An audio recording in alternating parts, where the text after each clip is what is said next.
Oubliez les petits toutous et les gros matous, de nos jours, de plus en plus de personnes choisissent plutôt d'adopter des animaux exotiques, tels que des serpents, les rongeurs ou certaines espèces d'oiseaux. D'autres vont même plus loin et font le choix d'accueillir chez elles de véritables animaux sauvages que l'on ne trouve d'habitude que dans la nature. Aujourd'hui, nous allons faire la connaissance de Jessica l'hippopotame, de Messi le puma, de Caïman, l'alligator et de plein d'autres animaux qui sont d'habitude dangereux mais qui ont été apprivoisés comme animaux de compagnie. N'hésitez pas à liker la vidéo si elle vous plaît et si vous êtes nouveau sur la chaîne, n'oubliez pas de vous abonner et d'activer la notification pour ne rater aucune de nos prochaines vidéos. On commence.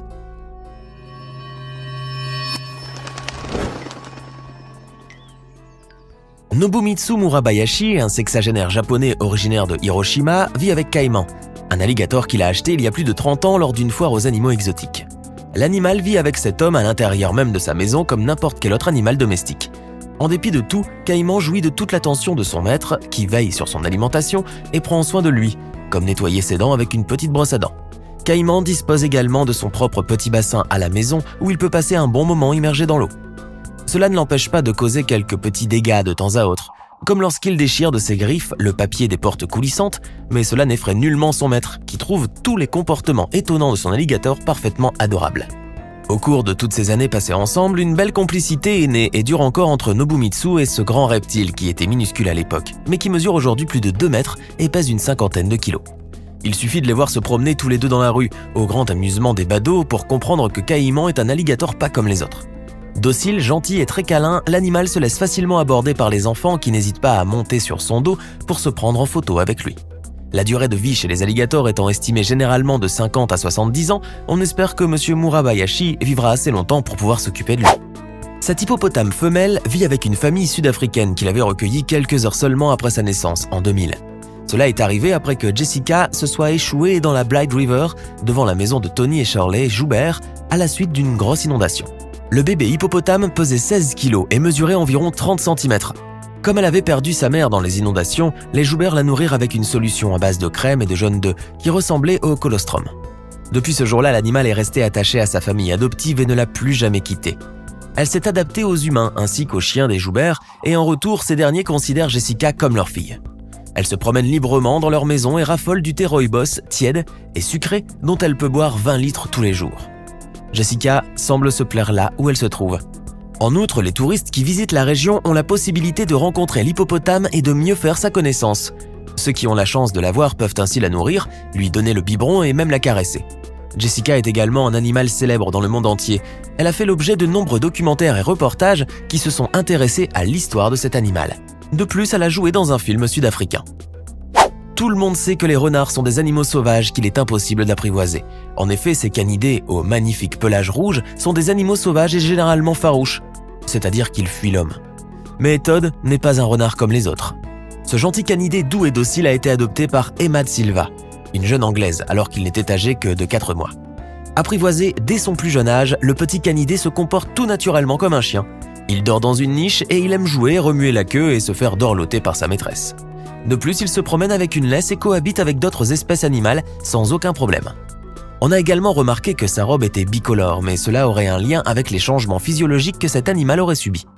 En effet, selon les experts, les cellules pigmentaires qui sont liées au cerveau sont responsables du changement de couleur du pelage chez les animaux. En outre, elles dépendent de l'environnement dans lequel ils vivent, mais aussi de leur état. Il faut dire que la domestication de Todd a été chose facile, et d'après les spécialistes du comportement animal, cela serait dû à diverses raisons. D'abord, l'animal a été forcément en contact avec des humains dès son plus jeune âge. Et puis, Todd souffre aussi de la surdité et peut-être même de troubles neurologiques qui pourraient être à l'origine de son attachement aux humains. Tout cela mène à dire que ce gentil renard qui a été élevé comme un chien ne pourra jamais être remis en liberté dans la nature. Avant de continuer, voici maintenant la question du jour. Quel animal disparu faisait partie de la grande famille des singes? Option A, le Gigantopithèque. Option B, le quagga. Option C, le thylacine. Réfléchissez bien et choisissez l'option qui vous semble correcte. Nous verrons par la suite si vous avez fait le bon choix à la fin de cette vidéo. Tout le monde sait que les ours bruns sont des animaux sauvages qui peuvent se montrer très agressifs envers les humains. Ce qui n'est pas le cas de Stepan, qui vit depuis de très nombreuses années chez une famille en Russie.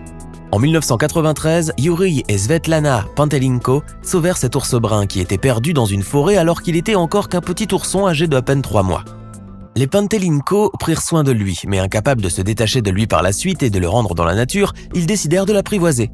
Depuis, Stepan est devenu l'animal de compagnie de ce couple russe et un membre à part entière de la famille. Du haut de ses 2 mètres et de son poids qui dépasse les 130 kg, cet ours à l'aspect effrayant n'a pourtant rien de méchant et n'est jamais belliqueux. Bien au contraire, Stepan est un animal très câlin et très joueur, qui aime bien regarder la télévision sur le canapé et qui prend ses repas à table avec ses parents. Sa ration quotidienne de 25 kg se compose de légumes et de poissons, mais aussi d'avoine et de lait condensé dont il raffole.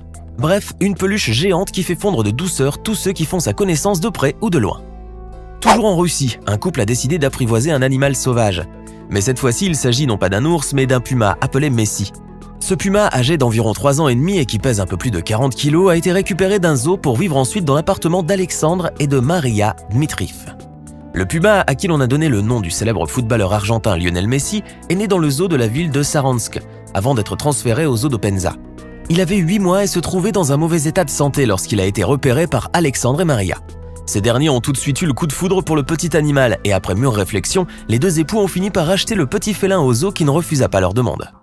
En effet, le petit Messi ne supportait pas la vie en captivité, pas plus qu'il ne pouvait survivre dans la nature ou dans une réserve faunique. Alexandre et Maria ont soigné Messi et ont suivi une formation afin de pouvoir l'élever. Ils ont même fait dresser leur animal de compagnie dans un centre de dressage pour chiens. Aujourd'hui, Messi va mieux, il a grandi quelque peu et n'est plus aussi fragile qu'au début. Alexandre et Maria prennent entièrement soin de lui. Ils le lavent dans la baignoire et le nourrissent de viande et de volaille. De plus, ils ont pris toutes les mesures afin d'assurer leur propre sécurité et celle des autres lorsque Messi va faire des promenades quotidiennes. Évidemment, il ressemble plus à un gros chat domestique doux et câlin qu'à un félin sauvage censé vivre dans la nature. Et dans son petit appartement qu'il partage avec ses maîtres, ce gros chat mène une vie de luxe et passe le plus clair de son temps dans le couloir transformé en parc de jeux. Christophe Thomas est un amoureux des animaux et surtout un grand défenseur des taureaux de corrida. Cet engagement contre les corridas est né lorsque ce jeune trentenaire d'origine française n'était encore qu'un jeune enfant. Un beau jour, il avait compris ce que subissaient les taureaux dans une arène. Depuis ce jour-là, il s'est promis de sauver un jour un taureau. Et ce taureau s'appelle Fadjen. Destiné à la corrida, Fadjen avait un peu moins de 5 ans lorsqu'il a été adopté par Christophe. Malgré les obstacles et les difficultés de transport, ce dernier a réussi à faire voyager le taureau de l'Espagne jusqu'à sa Bretagne natale. Loin d'être un animal bagarreur ou d'avoir régulièrement envie d'encorner son maître, Fadjen est un taureau heureux et très câlin, qui vit aujourd'hui paisiblement entouré d'autres animaux.